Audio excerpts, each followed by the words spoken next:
Hello everyone, welcome back to my channel. আশা করি সকলে খুব ভালো আছেন, আমিও ভালো আছি। আজকের রেসিপি দেখে বুঝতেই পাচ্ছেন একটি শাকের রেসিপি। সাধারণত শীতকালেই এই শাকটি আমরা বাজারে পেয়ে থাকি। আমি গেছিলাম বাজারে, হঠাৎই দেখলাম এরকম একটি শাক বিক্রি হচ্ছে।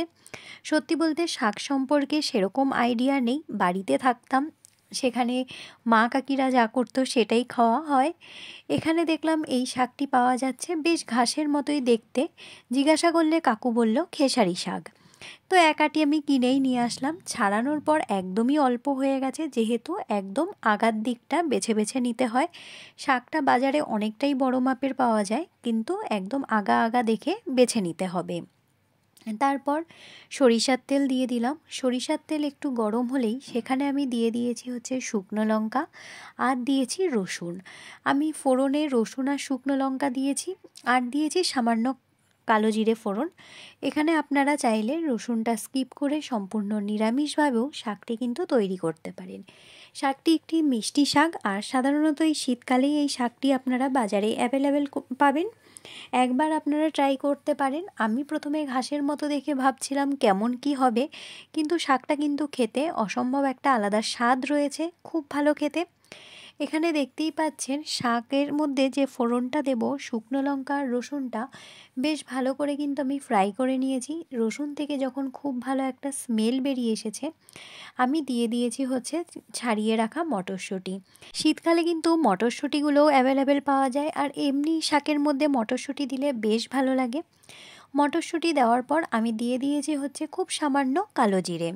এখানে আপনারা, আমি প্রথমেই বলেছি, রসুন স্কিপ করে কালো জিরে দিতে পারেন, বা যারা রসুন দিয়ে শাক খেতে ভালোবাসেন তারা কালো জিরেটা ফোড়নে নাই দিতে পারেন। এখানে খুব ভালো করে আমি কালো জিরে, রসুন, শুকনো লঙ্কা আর মটরশুঁটিগুলোকে ভালো করে ফ্রাই করে নেব। আর আমি সাধারণত রসুনটা দিয়েছি এই কারণে, যে কোনো শাকের রেসিপিতে যখন রসুনের একটা আলাদা ফোড়নের স্মেল বেরোয়, সেটা আমার পার্সোনালি খুব ভালো লাগে। সেই কারণে আমি যে কোনো শাক করার সময় মোটামুটি রসুন ফোড়নই দিই। আর যখন নিরামিষ থাকে সেটা তো কিছু করার নেই, তখন অবশ্যই কালো জিরে ফোড়ন দিয়েই করার চেষ্টা করি। এখানে দেখতেই পাচ্ছেন মটরশুঁটিগুলোকে কিন্তু আমি খুব ভালো করে ফ্রাই করে নিয়েছি। আর আমার পরিবারে যত বন্ধুরা আছেন, আশা করি সকলে খুব ভালো আছেন। অবশ্যই জানাবেন আপনারা প্রত্যেকে কেমন আছেন। আর হ্যাঁ, অবশ্যই ভিডিও ভালো লাগলে একটি কমেন্টের মাধ্যমে জানাবেন। যখন ভালো করে ফ্রাই করা হয়ে গেছে, দিয়ে দেব হচ্ছে কেটে রাখা শাকগুলোকে। শাকের পরিমাণ প্রথমেই বলেছি একদমই কম হয়ে গেছে। দিয়ে দেব হচ্ছে মাঝখান থেকে ফাটিয়ে নেওয়া দুটো কাঁচা লঙ্কা। শাকের রেসিপিতে একদমই ঝাল পছন্দ নয় আমার। এবার আপনারা যারা ঝাল ভালোবাসেন তারা আপনাদের পছন্দ মতো যেমন ঝাল খাবেন সেরকম কাঁচা লঙ্কা ব্যবহার করবেন। দেখতেই পাচ্ছেন আমার শাকের পরিমাণ কিন্তু একদমই কমে গেছে। যাই হোক, একা খাবো সেই জন্য এইটুকু শাকই যথেষ্ট। এবার দিয়ে দেব হচ্ছে খুব সামান্য পরিমাণ হলুদ। আমি শাকে একদমই সামান্য পরিমাণ হলুদ ব্যবহার করি, কারণ হচ্ছে আমার মনে হয় যে শাকে বেশি হলুদ ব্যবহার করলে রঙটা একটু ফেড হয়ে যায়। এই কারণে খুব সামান্য পরিমাণ হলুদ আমি ব্যবহার করেছি। দিয়ে বেশ ভালো করে শাকটাকে নাড়িয়ে নেব। আর শাকটা যখন দিয়েছি সাথে সাথে কিন্তু দেখতেই পাচ্ছেন জল ছেড়ে দিয়েছে, আর শাকটা কিন্তু বেশ নরম ছিল, সেই জন্য তৈরি হতেও বেশি একটা সময় লাগেনি।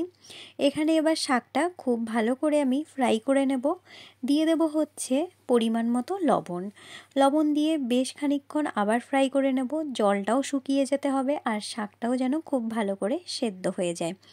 আর আমি প্রথমেই বলেছি এই শাকটা আমি আজকে নতুনই খাচ্ছি, আর খাওয়ার পরে আমার যে পার্সোনাল এক্সপিরিয়েন্স, আমার কিন্তু বেশ ভালো লেগেছে খেতে। আর একটা হালকা মিষ্টি শাকও বেশ ভালো লেগেছে খেতে। আপনারাও একবার এই সময় এই শাকটি ট্রাই করবেন। শীতকালেই সাধারণত এই খেসারি শাকটা পাওয়া যায়। দেখতেই পাচ্ছেন শাকটা থেকে জলটা কিন্তু প্রায় টেনে যাচ্ছে। যতক্ষণ জল টেনে না যাবে ততক্ষণ কিন্তু আমি শাকটা খুব ভালো করে ফ্রাই করে নেব।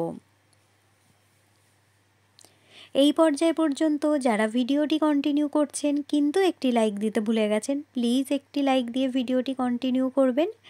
আপনাদের একটি লাইক কিন্তু আমার কাছে অনেক গুরুত্বপূর্ণ।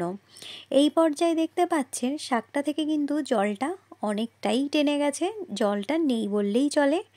এবার হচ্ছে শাকটা আরও কিছুক্ষণ বেশ ভালো করে আমি ফ্রাই করে নেব।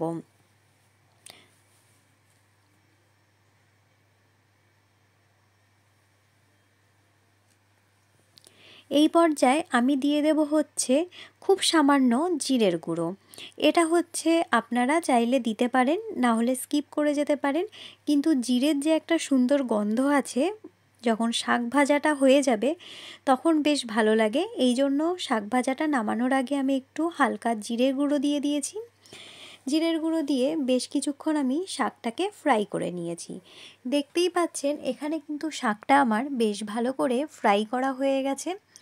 আর রসুনগুলোও আমার বেশ আমি গোটা গোটাই রেখেছি, কারণ রসুনটা যখন হালকা মুখে পড়বে ভাতের সাথে বেশ ভালো লাগবে খেতে। আমার কিন্তু এখানে শাকের রেসিপি ডান। আজকের রেসিপি আপনাদের কেমন লাগলো অবশ্যই কমেন্টের মাধ্যমে জানাবেন। আর আজকে কিন্তু আমাদের লাঞ্চটা বেশ ভালো কেটেছে, কারণ হোস্টেলে আমরা শাক লতা পাতা কিছুই পাই না, আর আজকে আমাদের প্রিয় শাক আমরা পেয়ে গেছি। সেই জন্য আজকে আমাদের লাঞ্চটা বেশ ভালো কেটেছে। আমার আজকের রেসিপি আপনাদের কেমন লাগলো অবশ্যই কমেন্টের মাধ্যমে জানাবেন। ভালো লাগলে পাশে থেকে যাওয়ার অনুরোধ রইল। সকলে ভালো থাকবেন, সুস্থ থাকবেন, অবশ্যই নিজেদের খেয়াল রাখবেন। অন্য কোনো দিন অন্য কোনো ভিডিওর সাথে দেখা হবে। আজ এখান থেকেই বিদায় নিচ্ছি। নমস্কার।